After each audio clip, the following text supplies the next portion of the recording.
오늘 성경 말씀은 사무엘하 19장 9절서 15절 있는 말씀입니다. 사무엘하 19장 9절부터 15절에 있는 말씀.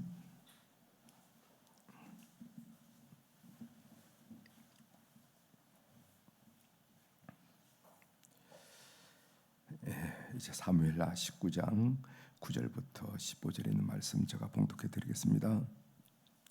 이스라엘은 이미 각기 장막으로 도망하였더라. 이스라엘 모든 지파 백성들이 변론하여 이르되 왕이 우리를 원수의 손에서 구원하여 내셨고 또 우리를 블레셋 사람들의 손에서 구원하셨으나 이제 압살롬을 피하여 그 땅에서 나가셨고 우리가 기름을 부어 우리를 다스리게 한 압살롬은 싸움에서 죽었거늘 이제 너희가 어찌하여 왕을 도로 모셔올 이 일에 잠잠하고 있느냐 하니라. 다윗 왕이 사독과 아비아달 두 제장에게 소식을 전하여 이르되 너희는 유다 장로들에게 말하여 이르기를 왕의 말씀이 온 이스라엘이 왕을 왕궁으로 도로 모셔오자 하는 말이 왕께 들렸거늘 너희는 어찌하여 왕을 궁으로 모시는 이 일에 나중이 되느냐. 너희는 내 형제요 내 결육이거늘 너희는 어찌하여 왕을 도로 모셔오는 일에 나중이 되려 하셨다 하고 너희는 또 아마사에게 이르기를 너는 내 골육이 아니냐. 내가 요압을 이어서 항상 내 앞에서 지휘관이 되지 아니하면은 하나님이 내게 벌 위에 벌을 내리시기를 바라노라 하셨다 하라 하여 모든 유다 사람들의 마음을 하나같이 기울게 하며 그들이 왕께 전가를 보내 이르되 당신께서는 모든 부하들과 더불어 돌아오소서 한지라. 왕이 돌아와 요단에 이름에 유다 족속이 왕을 맞아 요단을 건너가게 하려고 길갈로 오니라. 아멘. 15절까지 함께 읽었습니다.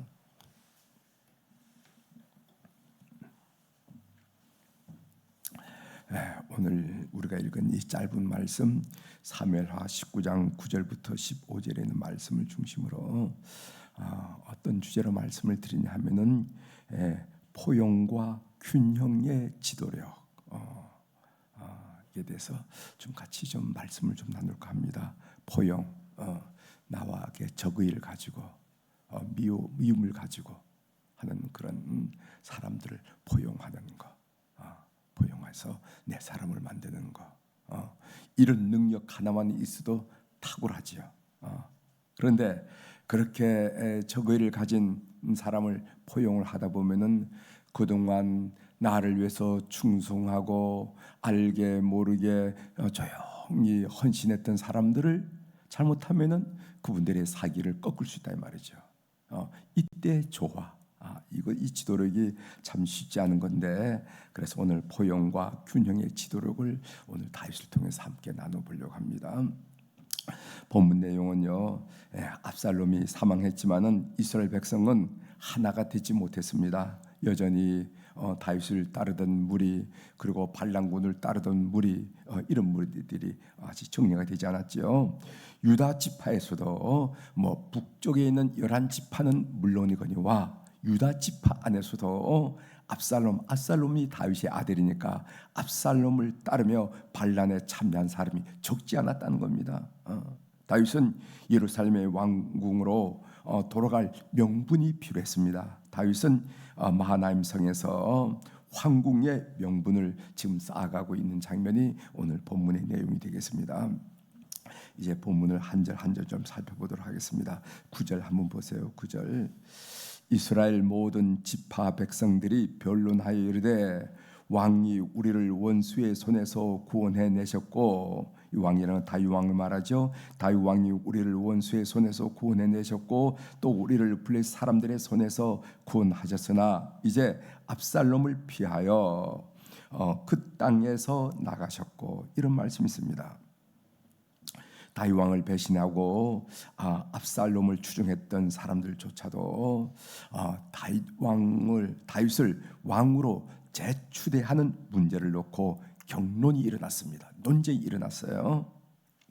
그 논쟁의 결과가 오늘 읽은 9절과 10절에 나와 있는데 그 9절과 10절을 보면은 그들이 세 가지 의견을 정리를 합니다. 하나는 다윗은 우리를 원수의 손에서 구원했다. 그동안에 사사시대 이후로 사울왕 시대 그 다음에까지 큰 괴롭힘을 당하던 블레셋 문제를 해결하지 않았냐 이 말이죠. 블레셋 문제를. 또 두 번째로는 그런데 다윗 왕은 예루살렘 성 왕궁을 떠났다. 이게 사실이다. 떠났다. 세 번째로는 우리가 따르던 압살롬이 죽었다. 그럼 이제 어떻게 해야 되겠느냐? 다윗을 왕으로 재추대하는 게 맞다 하는 이런 결론에 이르는 것을 9절 10절에 보게 됩니다. 11절 보겠어요. 다윗 왕이 사독과 아비아달 두 지상에게 소식을 전하여 이르되 너희는 유대 장로들에게 말하여 이르기를 왕의 말씀이 온 이스라엘이 왕을 왕궁으로 도로 모시고자 하는 말이 왕께 들렸거늘 너희는 어찌하여 왕을 궁으로 모시는 이 일에 나중이 되느냐 이런 말입니다. 다윗은 예루살렘에 있는 정본 우리가 배웠죠. 사독과 아비아달이 그 피난하는 다윗을 따른다고 그랬다니까 너희들을 따르지 말아라. 너희들은 왕궁에 있으면서 사독과 아비아달은 왕궁에 있으면서 왕궁에 일어나는 모든 일을 너희의 아들 통해서 나에게 알려달라. 이렇게 했습니다. 그 우리가 배웠죠. 그런 제상 사독과 아비아달에게 뭐라 하냐면 다윗 왕의 뜻을 전했습니다. 그 내용이 뭐냐면은 북쪽 열 지파는 이미 다윗을 왕으로 다시 모셔오자고 논의가 일어나고 결론을 맺었는데 남쪽 유다 지파는 지금 뭐 하고 있느냐 하는 얘기예요. 북쪽 열 지파는 다윗을 추제하다 하는 그런 내용을 이미 결론을 맺고 일을 진행하고 있는데 남쪽 유다 지파는 뭐 하고 있느냐? 다윗이 이렇게 유다 지파를 재촉한 이유가 있습니다. 저는 한 두 가지 정도로 생각해요. 하나는 다윗 왕실에 대한 북쪽 열 지파의 입김을 제한하려고 하는 정치적 계산이 필요했지 않았느냐. 북쪽의 열 지파가 다윗 왕을 재추대하는 일에 강력하게 힘을 행사하면은 앞으로 이제 이스라엘을 통치하는 데 있어서 그 사람들의 입김을 받지 않을 수가 없다는 거죠. 이 입김을 일정 부분 차단해야 되겠다, 제한해야 되겠다 하는 거가 정치가 있는 이 다윗에게 머리가 돌아갔을 거다. 두 번째로는 압살롬의 반란에 참석한 유다 지파 사람들에게 회복의 기회를 주고자 하지 않았겠는가 한 얘기입니다. 이 압살롬이 반란한 지역이 어느 지역이냐면 헤브론에서 사람을 모았다고 그랬죠. 헤브론에서 사람을 모았는데 그 헤브론이라 하는 지역이 어떤 지역이냐면 유다 지파의 중심 지역이 중심 지역. 다윗은 그들에게 먼저 다가가서 유다 지파가 배반의 자책감에서 벗어나서 회복하도록 기회를 주고 싶은 마음이 있었다는 겁니다. 압살롬의 뒤를 따라 반락을 일으켰는데 압살롬은 죽고 위치가 어정쩡하잖아요. 그런데 다윗이 먼저 다가가서 회복의 기회를 주고자 하는 어떤 그런 생각이 있지 않았겠는가 한 얘기입니다. 여러분, 우리가 창세기 3장에 보면은 선악과를 따먹건 아담과 하와 이야기 나오죠. 아담과 하와가 선악과를 따먹을 때는 몰랐는데 따먹고 나니까 그것이 죄인 줄 알았습니다. 어떻게 하나님을 뵙겠습니까? 그래서 동산나무 뒤에 숨었어요. 그런데 누가 찾아왔죠? 하나님이 찾아왔죠. 그때 부르시는 음성, 아담아, 아담아, 내가 어디 있느냐? 아담이 동산나무에 숨어 있는 줄 다 아셨지만은 하나님이 아담을 먼저 찾아와서 구원의 역사를 이루어가는 겁니다. 그래서 금방 이제 마르는 나무 잎사귀를 대신해서 가죽 옷을 입히면서 구원의 사건을 펼쳐나가는 원구원 역사를 진행하는 그런 모습을 우리가 보는데 우리도 마찬가지예요. 여러분들이 예수 그리스도를 알고 그 사랑을 흠뻑 체험하는 것은 다양한 길에서 부모님들이 신앙생활을 했기 때문에 자연적으로 모태신앙이라는 이름으로 신앙생활을 하는 분들도 있고 친구의 소개로 아니면 여러분들이 겪는 어떤 삶의 위기 무슨 도산이라든가 가정의 위기를 통해서 다시 한번 하나님에 대해서 이렇게 기회. 그러나 그것을 곰곰이 따져보면 하나님이 여러분들 먼저 손을 내미시고 여러분 삶 속에 다가오신 것을 우리가 알 수 있다는 거예요. 이것을 우리가 존 웨슬리의 표현으로 보면 선행은총이라 선행은총이라는 거. 하나님이 우리를 그렇게 대우하셨듯이 우리도 그 본을 받아서 먼저 화해의 손을 내미는 그리스도인이 되자 한 얘기를 다시 한번 새겨봅니다. 우리가 산다는 것이 인간관계를 맺는다는 말이나 마찬가지인데, 인간관계는 항상 좋은 관계만 맺을 수 없잖아요.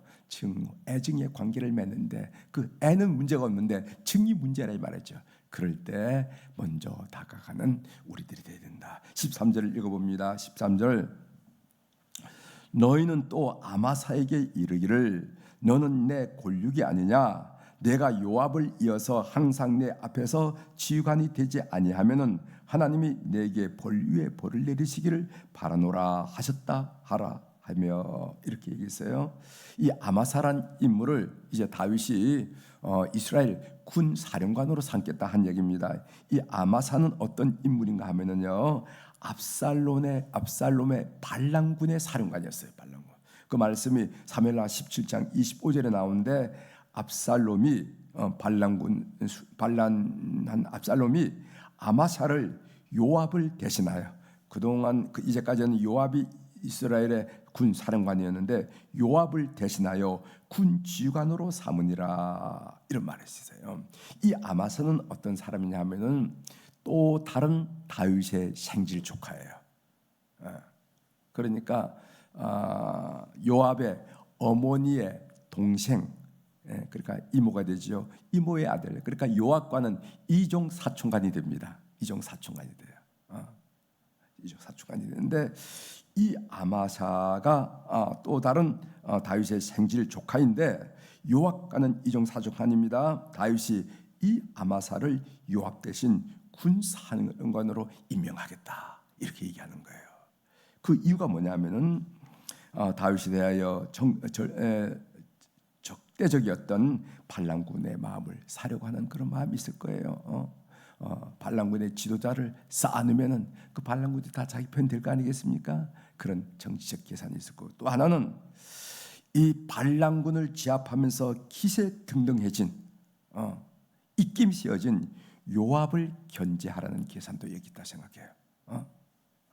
왜 아마사를 등용하려고 하느냐? 그것도 반란군의 수장을 왜 등용하려고 하느냐? 그것은 그동안의 반란군을 제압하면서 궁중에서 굉장한 영향력을 행사하는 요압, 기세등등한 요압 장군을 견제하려는 그런 의도가 있지 않았겠는가 하는 생각을 하게 됩니다. 15절 보게 됩니다. 15절, 왕이 돌아와 요단의 이름에 유다 족속이 왕을 맞아 요단을 건너가게 하려고 길갈에 모였더라. 다윗의 포용으로 유다 지파가 쓰임을 받자 길갈에 내려와서 다윗 왕을 영접하려는 모습을 본문이 그리고 있습니다. 여러분, 길갈이란 말이 무슨 말인지 아시죠? 길갈은 무슨 말인가 하면 수치를 떨쳐버리다, 술치를 떨쳐내자 하는 그런 뜻이에요. 이스라엘 백성들이 요단강을 건너서 출애굽한 이스라엘 백성들이 요단강을 건너서 그 길갈에서 할례를 행합니다.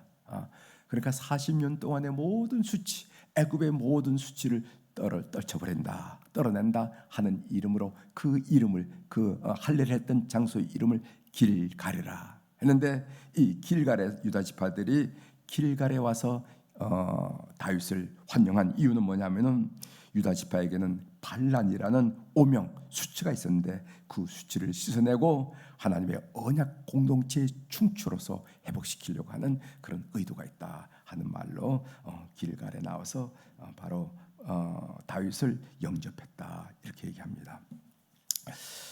다윗의 이 관용을 보면은, 포용을 보면은 정말 대단하다는 생각을 하게 됩니다. 그렇지 않겠어요?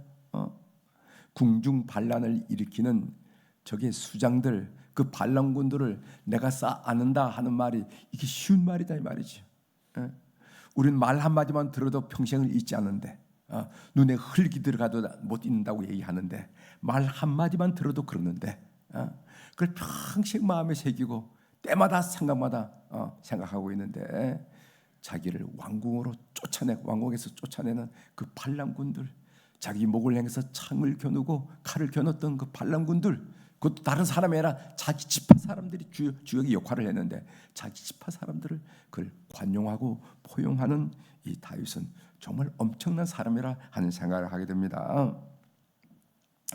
다윗을 대적한 발람군을 징계하기보다는 포용함으로 왕권을 강화하고 있다는 것을 우리가 보게 됩니다. 그러나 이 관용에는 균형이 필요하다는 거예요. 균형이. 왜냐하면은 유다 지파에 대한 과도한 관용은 포용은 북쪽 열 지파의 정적 소외감을 불러일으켰습니다. 후에 이것이 남북 왕국의 분열의 시초가 되고 단초가 되는 거예요. 아니 다윗 왕을 추대하자 하는 얘기는 우리가 먼저 얘기하고 우리가 결론을 맺었는데 우린 또 뭐야? 하면서 북쪽에 있는 열 지파들이 어떤 정치적 소외감을 또 갖게 되는 거예요. 뿐만 아니라 이 아마사에 대한 과도한 관용과 등용은 발람군을 제압한 요압의 반감을 일으키게 됩니다.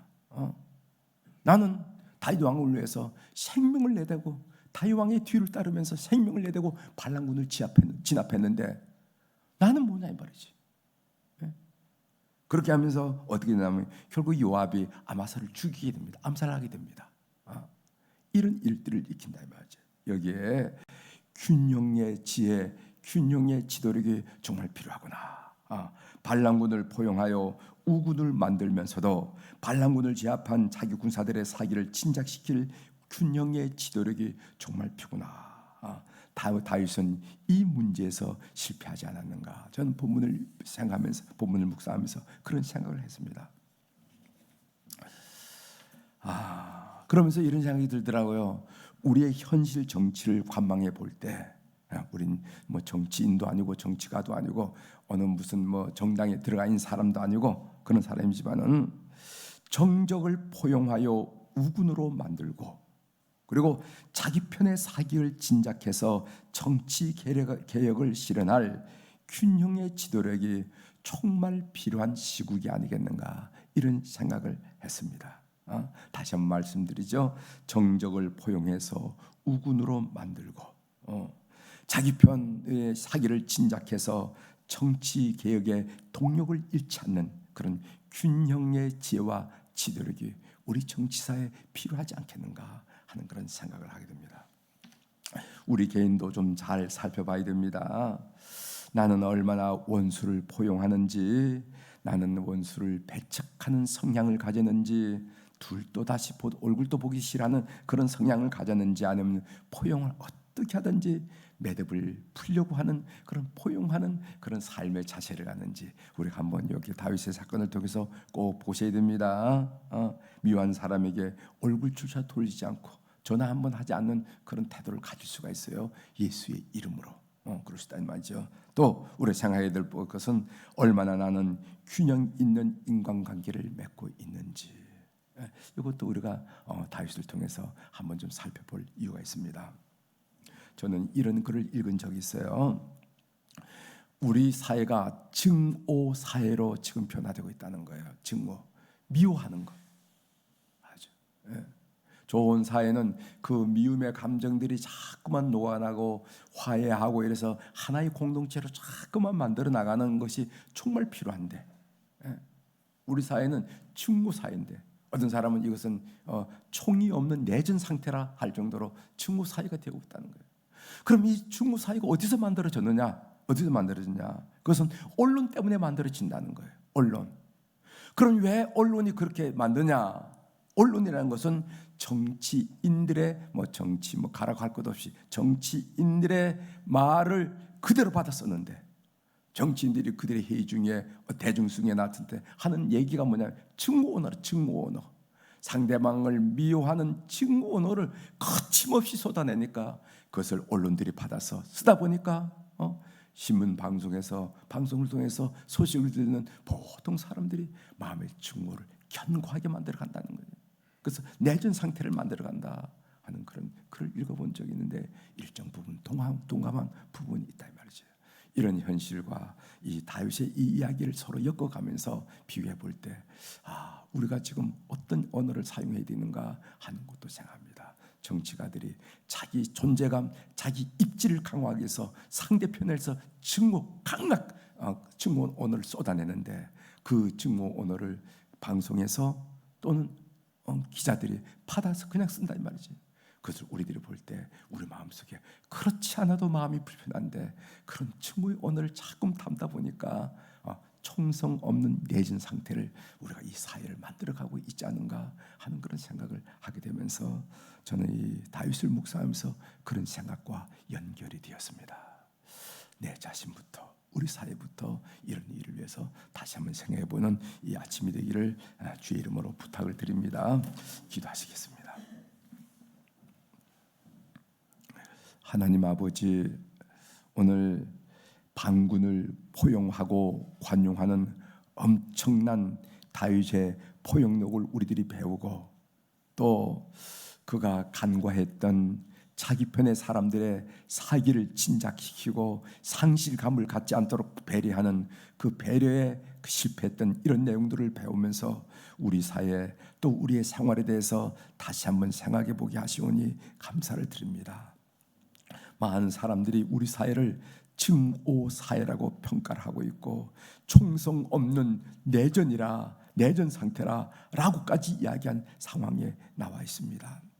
하나님, 우리의 아들들이 살아갈 땅이고 또 그 아들의 아들들이 행복하게 살아갈 이 땅인데 하나님, 이 땅을 분열과 증오의 땅으로 만들지 말고 서로 화해하고 서로 쌓는 그런 관용과 포용의 땅으로 만들어야 되는데 이 일에 우리 주 예수 그리스도의 십자가 사랑을 배운 우리 그리스도인들이 앞서 나가서 실천하고 실현하고 구현할 수 있도록 은혜를 베풀어 주옵소서. 그래서 이 땅은 정말 화해하고 화목하고 서로를 포용하고 관용하면서 함께 더불어 살아가는 아름다운 공동체를 만드는 그런 귀한 땅이 될 수 있도록 저희들에게 지혜와 분별력과 용기와 힘을 허락하여 주시옵소서. 하나님, 오늘 목요일 날 하나님, 오늘 우리 사랑하는 교우들을 위해서 기도하게 하시오니 감사를 드립니다. 특별히 이제 대신방이 계속 이어지고 있는데 가정에서 신방할 때 하나님 아버지 기아시의 영적인 눈을 뜨게 하셔서 그것을 보호하는 하늘의 불말과 불경보를 통해서 두려움도 걱정도 염려도 근심도 다 깨뜨려버리고 소망 중에 승리한 것처럼 우리 모든 방문하는 가정마다 그들을 가정을 휩싸고 있는 모든 두려움과 걱정과 염려와 불안이 깨뜨려지고 우리 하나님이 임재하심으로 하나님에 대한 확신을 가지고 믿음을 가지고 승리하는 귀한 가정들 될 수 있도록 우리의 이 신방을 축복하여 주시옵소서.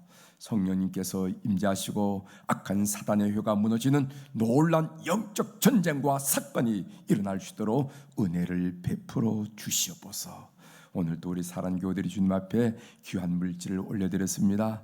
눈 밝으신 우리 하나님 아버지, 귀 밝으신 우리 하나님 아버지, 우리 눈가에 스쳐 있는 그런 눈물 자국도 우리 입가에 새어나오는 이런 한숨도 가는 한숨 소리도 다 들으시고 늘 챙겨주신 우리 하나님 아버지, 이 헌금을 주께서 어여삐 연합하시고 우리의 삶을 섬세한 사랑으로 구체적인 사랑으로 간섭하시고 도우시고 인도하시고 돌봐주셔서 인생살이 내 힘으로 사는 것이 아니라 하나님의 도움으로 사는 것을 만방에 드러내며 하나님을 찬양하는 그런 매개로 우리 삶을 사용하여 주시옵소서. 오늘도 하늘의 주권과 땅의 주권을 가진 우리 주님의 권세 있는 이름으로 선포합니다. 내 영혼이 잘된 같이 범사가 잘되고 강건한 축복을 오늘 우리가 만나는 사람들, 오늘 우리가 하는 일들, 우리의 언어, 우리의 발걸음, 우리의 모든 생각을 통해서 하나님께 영광을 올려드리며 하나님의 역사를 경험하는 24시간이 되도록 은혜를 베풀어 주시옵소서. 감사드리며 예수님의 이름으로 축복하며 기도 올리옵나이다. 아멘.